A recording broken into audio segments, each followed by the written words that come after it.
शरीरं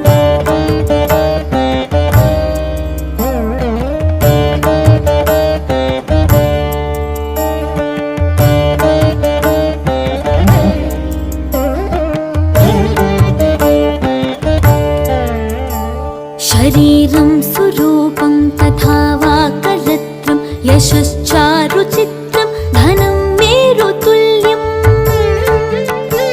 मनश्चेन लग्नं गुरोरङ्घ्रिपद्मे ततः किं ततः किं ततः किं ततः किम्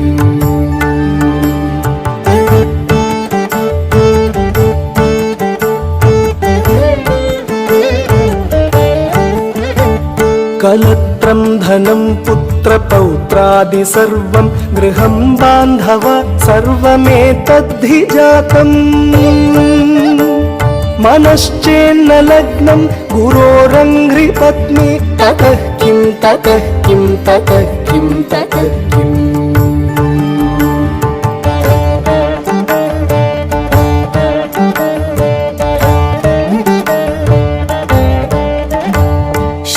षडङ्गादिवेदो मुखे शास्त्रविद्या कवित्वादिगद्यं सुपद्यं करोति मनश्चेन लग्नं गुरोरङ्घ्रिपद्मे ततः किं ततः किं ततः किं ततः किम्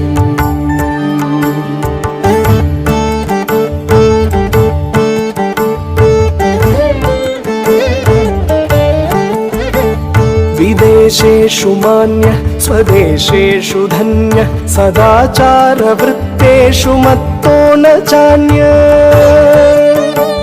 मनश्चेन्न लग्नं गुरोरङ्घ्रिपत्नी ततः किं ततः किं ततः किं ततः किम्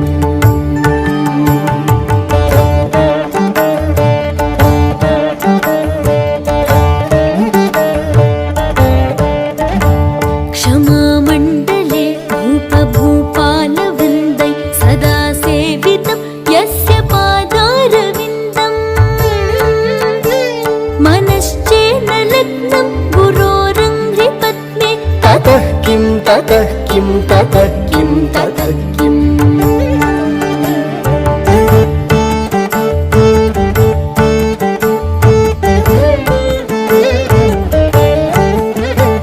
यशो मे गतं दिक्षु दानप्रताप जगद्वस्तु सर्वं करे यत्प्रसादात्।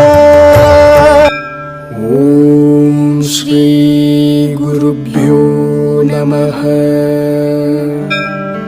ॐ श्री गुरुभ्यो नमः।